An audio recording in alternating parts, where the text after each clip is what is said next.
The iPhone 16 series has been released a little over 2 months ago, and I've been using the phone since the day it came out. And my opinions on it have changed, and I will go on a little rant in this video. I don't hate Apple, but I am going to be blunt. So I will leave timestamps down below for you guys to kind of jump around the video to see the parts that matter to you the most. Now, the first thing I want to cover is the camera control button, but also the newest feature that came out to it, the ability to lock focus and exposure by pressing down on it slightly, similar to like a real camera. This can be turned on or off in the settings, which will become more important later on in this video. At first, before this feature came out, I was super excited about it, just like how I was excited about the camera control button in general, but there are some just weird annoyances that just kind of made me turn it off. See, this button, in my opinion, is like the equivalent of the way you charge an Apple mouse. Like, you know what I mean? Like, was there no better way of doing it? The camera control button in general is just crazy redundant. It takes longer to use it compared to just using the screen. There is literally nothing. I've tested this out, by the way. There is nothing that the camera control button does faster when compared to just tapping on the screen, and that's it.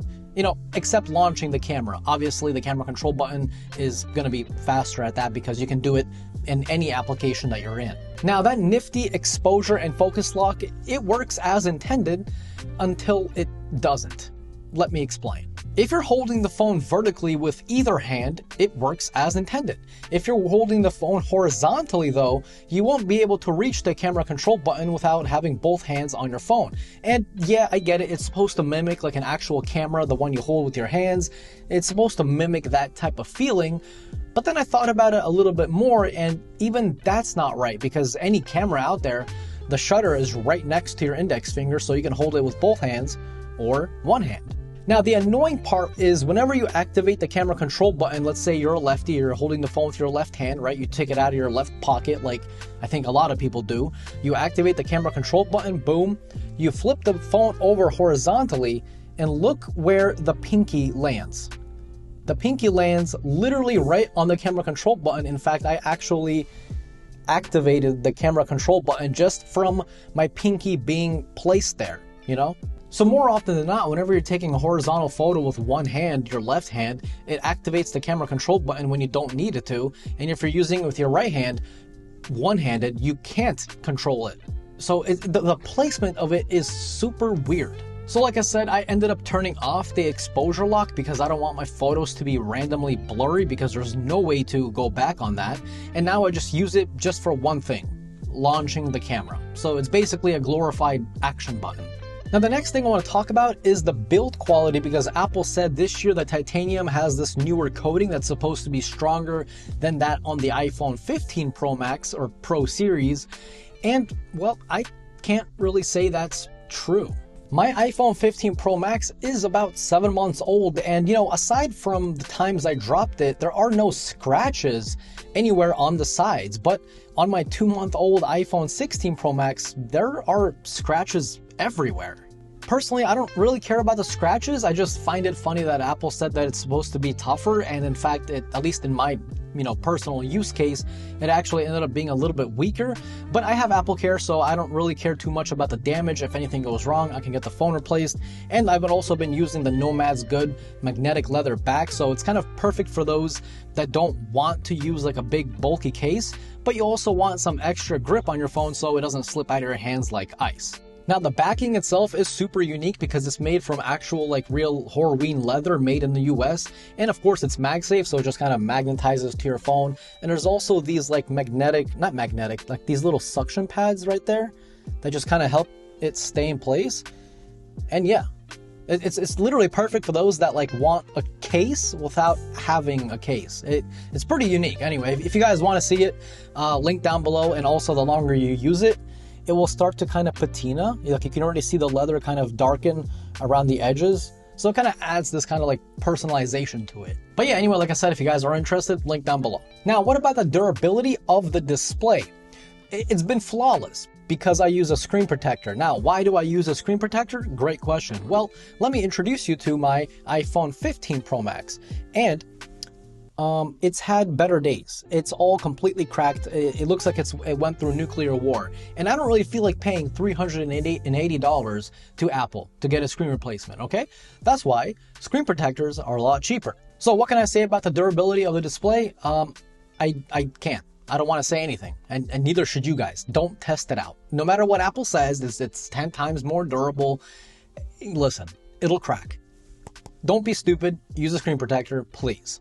Now, Apple Intelligence. What can I say? Man, I don't know. I just feel like there's so many other companies out there that have already been doing this, and honestly, they just do it better. Now, I am running the developer beta on my iPhone 16 Pro Max because I like new things, and if I have a possibility to get them sooner, hey, sign me up. So my thoughts on Apple Intelligence is, it's all right. If Apple Intelligence came out a year ago, I would say, oh my God, it's amazing. But like I said, there are so many phones that just do it better even without AI. For example, visual intelligence. Well, that's just a reskin of Google Lens. In fact, sometimes Google Lens actually does a better job because it actually opens up the Google search so you get more information on what you're looking for. The object eraser on Apple Intelligence is just magic eraser on Google, and Samsung has the same thing. In fact, even my Xiaomi has the same thing. This isn't new, and we've seen this for, well, in Google's case, for many years now. So Apple Intelligence is cool, but it's not new. It's new to those that only use iPhones and have never touched an Android phone before. But if you have an Android phone and you want to go to iPhone, you're not really going to get anything new. In fact, you might actually be losing features if I'm being completely transparent with you guys. This iPhone, seriously, and I say this without sarcasm, it just plays it too safe. There's nothing here that really makes you go, whoa. You know, nothing. Let's take a look at what Google is doing, for example. You can take a pic and, oh, hey, look at that. Want to add some flowers? Go for it. Hey, you want to change the background so you're near the mountains? Go for it. There are so many interesting stuff that other phones do that whenever I pick up my iPhone, I'm like, oh, but where are all the features that were promised? When I say the phone plays it safe, what I mean is that the features are boring, but there are still like quality of life updates that are subtle and not really like in your face. For example, the iPhone 16 series does not get nearly as hot as the iPhone 15 series did, and even the iPhones before that, which is great for your battery health in the long term, so you don't have to be stressing out if your battery is going to last, 3-4 years, because most likely now it will. Or the changes to the camera, they help you choose which style of photo you want with photographic styles, which for the first time ever are not baked into the photo. By the way, you guys have to test this photographic style. So open up your photographic styles, and it should technically be like on the standard mode if you've never messed around with it. So swipe over to the left once, you'll get to amber, and then make sure the tone is at -50 and the color is at 20. Oh my God, the photos are going to look so much better than the standard mode. Believe me, try it out for yourself. And remember, if you don't like it, you can just always go back. It's that simple. Now, Image Playground is also something that's new and was recently introduced to the beta users, and this is, just a fun gimmick. You can describe what you want and it'll make that picture, or you can turn yourself into another style. It's fun to mess around with maybe once or twice and then you just kind of forget about it. It's fine. It doesn't ruin the experience of the iPhone, but in my opinion, it doesn't really make it better either. It's just one of those things, like, oh, hey, look what we can do. That's it. Now, I know it's kind of corny, but like one of the features that I was really excited for is the ability to make your own emoji, and I'll show you guys why. Because look at this. I Googled this, by the way. There are over 2,000 emojis. 2,000 emojis. And I'm like pretty confident that nobody uses more than like 2% of them, right? Like, let's just be honest, right? Unless you accidentally click on it, right? No one uses that. So the ability to make your own emoji to really personalize like what you want to say in the text message, that's genius, right? It's perfect, but it's not. It doesn't work the way I thought it would work. Like, for example, if you're using iMessage and you make an emoji, that emoji will be in the line of text that you're texting to the person. It'll be in that line. So you just send it like a normal iMessage. But if you're using something like Telegram, Twitter, Facebook Messenger, literally any third-party app, and you try to put a custom emoji into the line of text, it'll just send it as a picture. What? I mean, I get it, but that one feature is only really made for like iMessage, you know, like, and not many people use iMessage either in Europe and in other countries, not in America, or the US, I should say. They hardly use iMessage. Almost everyone outside of the US uses WhatsApp, Telegram, Signal, Facebook Messenger, Instagram Messenger, you know, so on and so forth. So if you use all that and you don't use iMessage, well, you can't really use your custom emoji unless you want to send it as a photo. But that's not really like the whole purpose of emojis, in my opinion.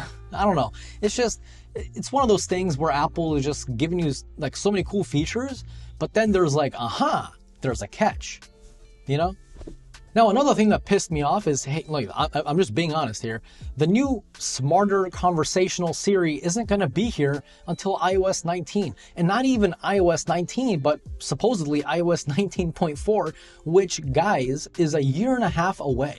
I could have sworn the new and updated Siri will be here in iOS 18, but what I think Apple meant by that is the ability to use ChatGPT with Siri, which, by the way, still sucks. Like, Siri is still kind of not good. Like, it's definitely better than what it was, but it's still so far behind, like the Android assistant, the Gemini. It is so far behind. It's not even comparable. So if you want to conversate with Siri, have a conversation, yeah, you're out of luck. That's not going to be here for another 1.5 years, maybe, you know?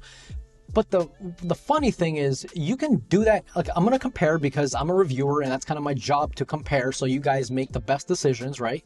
You can do this now on any Android phone. On Pixel, for example, you can use Gemini Live to talk in a conversational tone back and forth.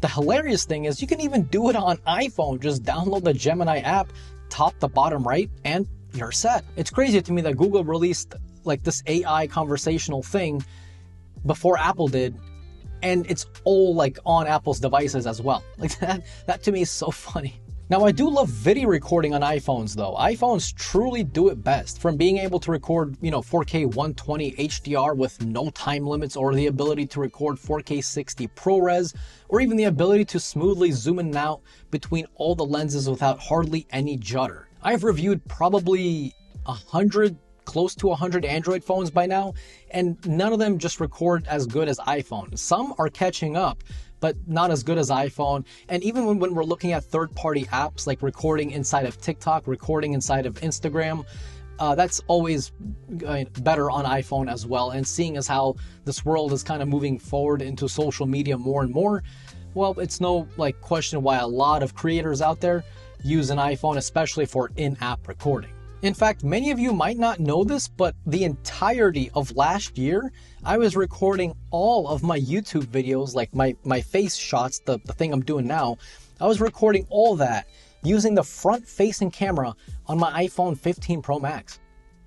Like, that's insane. Well, actually, it started with the iPhone 14 Pro Max into the 15 Pro Max. So that's kind of wild. And no one noticed either. So the quality, it's definitely there enough to make your content creation career, or just take some good looking photos and videos. Now, in terms of battery life, even when I'm running the developer beta, it's been extremely good. Like, I'm consistently ending my day with 20 to 30, sometimes 40% of battery life left by 11 p.m. to 12 a.m. When I'm going to sleep, yeah, my phone is still charged up pretty darn good. Keep in mind, I do live in a city where I have perfect 5G connection no matter where I go. In my home, I have perfect Wi-Fi reception anywhere around my house. So it will depend where you live. If you live in an area with very poor reception, very poor Wi-Fi quality, your battery is going to be tanking because of that. So all in all, as someone that's been excited about iPhones for a long time now, I can't really say that to be the case now. They just play it too safe. The upgrades are way too incremental to really make a difference. Even if you're upgrading from a 2-year-old iPhone, you're not really going to notice that big of a difference, especially because of a lot of the AI features. Well, they're only on the iPhone 15 Pro and the 16 series, whereas, other companies like Google, they're moving their AI stuff to even older phones of their lineup. Even Samsung is moving some of their AI stuff to their older phones as well, which is great for those customers that bought like a phone 3 years ago. They now have AI. But with iPhone, since it requires 8 gigabytes of RAM at minimum to run the AI, they're not going to be putting it on their older iPhones because, well, they don't have 8 gigabytes of RAM. So, yeah. The iPhone 16 Pro Max, it's not a bad phone. It's a good phone, but it's just boring. I mean, that's it. That's really the best way I can put it. It's a good phone. It does what you ask it to do, but it's just boring. That's it. So how has your experience been with the iPhone 16 series? Let me know down below in the comment section down below. Great English, Mark. But anyway, yeah, let me know down below again for the third time. Oh my God, this is going so poorly. And hopefully it's going better than mine. Hopefully you guys actually like your phone and it's actually enjoyable. Yeah, I think that's all I wanted to say. If you enjoyed today's video, definitely click that like button. And if you're new here, you like tech videos, definitely subscribe. As always, this was Mark from Mark's Tech. Adios.